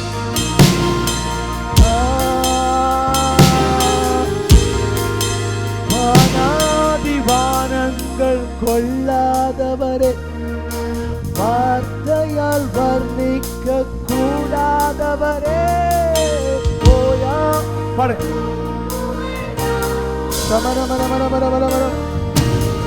ஒரு ஃபைனான்சியல் பிரேக் த்ரூ உண்டாகும். பொருளாதாரத்தில் இருக்கிற எல்லா தரித்திரத்தின் கட்டுகள் இன்றைக்கு உடைக்கப்படுவதாக. கை ஐஸ்வர்யத்தை சம்பாதிக்கிற கையை மாறட்டுமானவரே, செழிப்பை கொண்டு வரும்படியாய் இயேசுவின் நாமத்தில் நான் டிக்ளேர் பண்றேன் ஆண்டவரே, எல்லா தரித்திரங்கள் உடைக்கப்படுவதாக. ராமகாதா ரிவோ சிவரிவிலிய கமரமலமலமலமா anointing break all the yokes. எல்லா நுகங்கள் உடைக்கப்பட நம்முடைய பிள்ளைகள் கைகள் இந்த குடும்பத்தை கர்த்தருடைய ஆசீர்வாதத்தை இன்றைக்கு நான் bless பண்றேன். ஆபிரகாமுடைய ஆசீர்வாதம் வருவதாக. எஸ் எஸ் நம்முடைய மகனுடைய வாழ்க்கையில கர்த்தர் செழிப்பு. அல்லையா, இன்றைக்கு இருக்கிற சம்பளம் இல்ல, கர்த்தர் பல மடங்கு சம்பளத்தை உயர்த்த போறீங்க ஆண்டவரே. நம்முடைய பிள்ளைகள் லட்சங்களை கையாளுவாங்க, கோடிகள் வரும் ஆண்டவரே. அநேகருக்கு கொடுக்கிற ஆசீர்வாதத்தை நான் டிக்ளேர் பண்றேன். ஒரு ஃபைனான்சியல் பிரேக் த்ரூ டிக்ளேர் பண்றேன் ஆண்டவரே. ராமா கபா பாபா எஸ் ஹalleluya. பொருளாதாரத்தில் இருக்கிற நெருக்கடிகள் மாறுவதாக. நம்முடைய பிள்ளைகள் ஐஸ்வர்யத்தால் நிரப்புவீராக. துன்பத்தை கண்ட வருஷத்திற்கு சரியாய் மகிழ்ச்சி ஆக்குவேன் சொல்றாரு.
வந்திடுதே தேவாரின் மகிமை நம்மையெல்லாம் பரிசுத்த ஸ்தானத்தில் மூடுதே. தேவாரின் மகிமை நம்மையெல்லாம் ஆமென் பரிசுத்த ஸ்தானத்தில்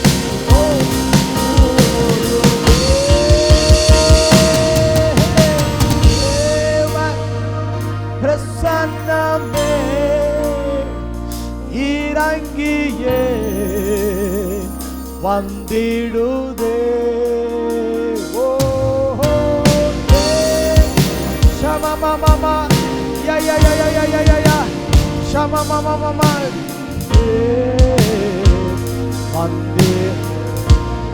கரங்களை தட்டி கர்த்தர் நாளில் தேவனுடைய வாக்குத்தத்தங்கள் எல்லாம் நிறைவேறுகிறபடியால் எல்லா தடைகளும் உடைக்கப்பட்டு தேவனுடைய ஒரு ஆசீர்வாதத்தின் வாசல் திறக்கப்படும். நன்றியானவர். குறிப்பா இந்த நாளில் ஆண்டவர் ஒரு ஃபினான்சியல் பிரேக் த்ரூவை கொடுக்குறேன்னு சொல்றாரு. எத்தனை பேர் ஃபினான்ஸில் எனக்கு ஒரு பிரேக் த்ரூ வேணும்னு சொல்றீங்க? கரங்களவே தெரியலையா? லட்சங்கள் உங்கள் கைகளில் வரும். ஆயிரங்களில் தடுமாறி கொண்டிருக்கிற உங்களை கர்த்தர் லட்சங்களில் புரள வைக்கிறார். நீங்க அநேகருக்கு ஆசீர்வாதமாக இருப்பீங்க. உங்க வாழ்க்கையில் இன்னைக்கு தரித்திரத்தின் கட்டு உடைக்கப்படுது. கரங்களை தட்டி இயேசுவின் நாமத்தினாலே, இயேசுவின் நாமத்தில் I break all the lack in the name of Jesus. Hallelujah. நுகங்கள் உடைக்கப்படுவதாக. உங்களை முன்னேற விடாதபடி அழுத்திக் கொண்டு எல்லா நுகத்தை உடைக்கிறேன். ஊழியராகிய நான் எங்கள் விசுவாசிகள் எல்லார் மேலும் தரித்திரத்தின் நுகத்தை உடைக்கிறேன். பொருளாதாரத்தில் ஃபைனான்ஸில் ஒரு அபண்டன்ஸை நான் பேசுகிறேன். ஆண்டவரே, உடைய பிள்ளைகள் வாழ்ந்திருப்பார்களாக. இந்த வார்த்தை, உன் ஆத்துமா வாழ்வது போல நீ எல்லாவற்றும் வாழ்ந்து சுகமாக இருப்பாயாக என்று நான் சபையை நான் ஆசீர்வதிக்கிறேன். ஆண்டவரே, பரலோகத்தின் தேவனே, இந்த நாளிலும் உடைய ஆலயத்திலே கொண்டு வந்து துதிக்கவும் செபிக்கவும் எங்களோடு பேசின வார்த்தைகளுக்காக நன்றி. ஆண்டவரே, பொய்யின் அரண்களை உடைத்து சத்தியத்தில் எங்கள் இருதயத்தை நாங்கள் கட்டி எழுப்ப உதவி செய்யுங்க. ஒவ்வொரு பிரச்சனைக்கும் தேவனுடைய வார்த்தையை பதிலாக வைத்திருக்கிறேன். நாங்கள் அதை எடுத்து பயன்படுத்த உதவி செய்யுங்க. ஒவ்வொருடைய வாழ்க்கையிலும் வெளிச்சம் உண்டாகட்டும். தொடர்ந்து உடைய பிள்ளைகள் சாட்சி சொல்ல, நன்மைகளை சாட்சியாய் சொல்ல உதவி செய்யுங்க. உடைய ஜனத்தை ஆசீர்வதித்து துதிகன மகிமை உமக்கு செய்த இயேசுவின் மூலம் பிதாவே, ஆமென். சரி, ஆத்துமாவே கர்த்தரை ஸ்தோத்திரி, என் முழு உள்ளமே பரிசுத்தம். என் ஆத்துமாவே கர்த்தரை ஸ்தோத்திரி, கர்த்தர் செய்த சேவை. நம்முடைய கர்த்தராகிய இயேசு கிறிஸ்துவின் கிருபையும் பிதாவின் அன்பும் பரிசுத்த ஐக்கியமும் பாதுகாப்பும் பராமரிப்பும் நாம் அனைவரும் வருகை நீடித்து நிலைத்திருப்பதாக. ஆமென். ஹல்லேலூயா, ஹல்லேலூயா. கர்த்தர் ஆசீர்வதிப்பார். வாழ்த்து சொல்ல கை கொடுக்கும்போது ஆசீர்வதிக்கப்பட்டவர்கள் சொல்லுங்க.